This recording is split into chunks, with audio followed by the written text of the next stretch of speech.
आप देख रहे हैं श्रेय टीवी, आवाज आपकी, खबर हमारी। नमस्कार, मैं हूं ममता सिंह। आप देख रहे हैं श्रेय टीवी, आवाज आपकी, खबर हमारी। तो चलिए शुरुआत करेंगे आज से जुड़ी हुई खास, बड़ी और विशेष खबरों से। कोरबा प्रशासन की नाक तले विभागों की मिलीभगत से खुलेआम चल रहा भ्रष्टाचार का खेल। खनिज, वन और पर्यावरण विभाग ने केंद्र सरकार के आदेश को किया तार नदी के किनारे राखड़ पटाई का गंभीर मामला उजागर। कोरबा पंचायत कोनकोना के ग्राम घोघरा स्थित गिट्टी खदान में ऐसा मामला सामने आया है जिसने सरकारी तंत्र की कार्यप्रणाली और ईमानदारी पर बड़ा सवालिया निशान लगा दिया है। जिला खनिज अधिकारी, वन मंडलाधिकारी कटघोरा और पर्यावरण विभाग की मिलीभगत से पर्यावरण, जलवायु और वन परिवर्तन मंत्रालय के स्पष्ट दिशा निर्देशों का खुला उल्लंघन किया जा रहा है।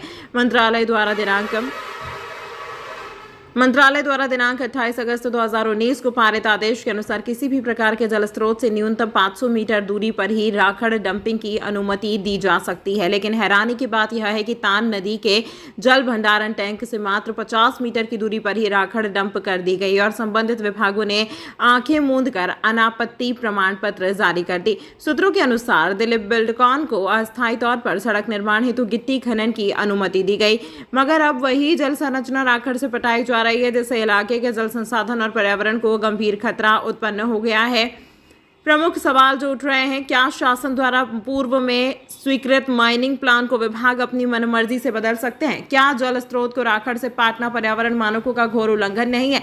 क्या विभाग MOEFCC के आदेशों की अवहेलना कर नदी से महज 50 मीटर की दूरी पर राखड़ डंपिंग की स्वीकृति दे सकते हैं? इस पूरे प्रकरण से स्थानीय जनता और पर्यावरणविदों में भारी आक्रोश व्याप्त है। शिकायतकर्ता गोविंद शर्मा ने इस गंभीर अनियमितता को लेकर कलेक्टर कोरबा से लिखित शिकायत दर्ज कराई है और दोषी अधिकारियों पर सख्त कार्यवाही की मांग की है। विशेषज्ञों का मानना है कि यदि राखड़ डंपिंग को तत्काल रोका नहीं गया तो तान नदी समेत क्षेत्र के अन्य जल स्रोतों में फ्लाई ऐश का जहरीला प्रभाव लंबे समय तक देखा जाएगा। अब यह देखना बेहद अहम होगा कि कलेक्टर कोरबा इस मामले को कितनी गंभीरता से लेते हैं और क्या दोषी अधिकारियों के विरुद्ध कोई ठोस कार्रवाई होती है या फिर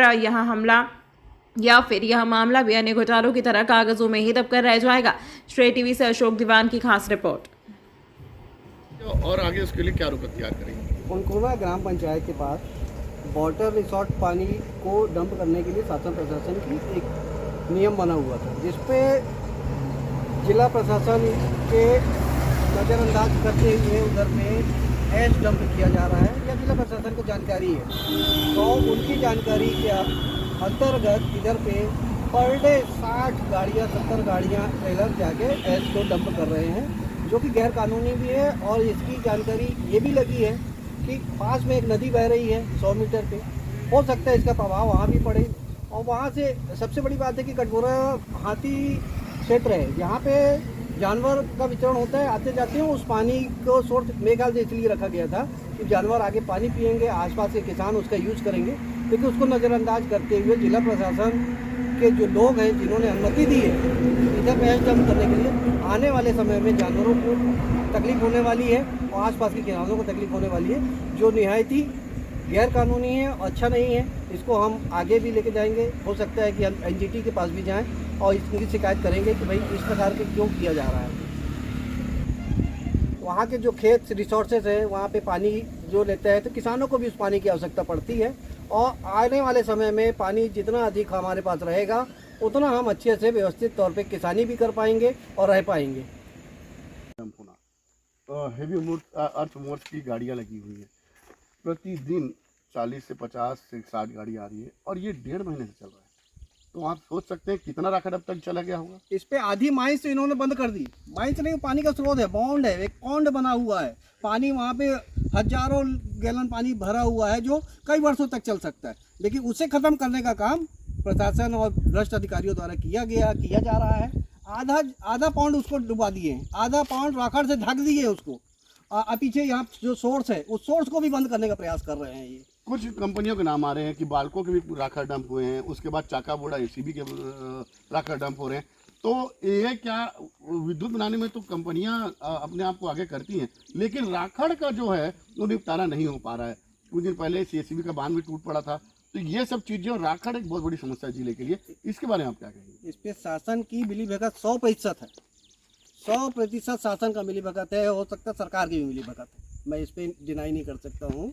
और ये खनिज विभाग को लेकर आप क्या कहेंगे? एक शब्द में खनिज विभाग की संलिप्तता प्रतीत हो रही है कि प्रतिदिन इतनी गाड़ियां यहाँ चल रही है, क्या लग रहा है आपको? 100% खनिज विभाग को जानकारी नहीं है। 60-70 गाड़ियां इधर पे ऐस की आ रही हैं और इधर पे वर्किंग चल रहा है, 24 घंटे वर्किंग चल रहा है। खनिज के अधिकारियों को ये सब नहीं दिख रहा, वो तो इन्वॉल्व है ही हैं, उनके ऊपर के अधिकारी भी इन्वॉल्व है।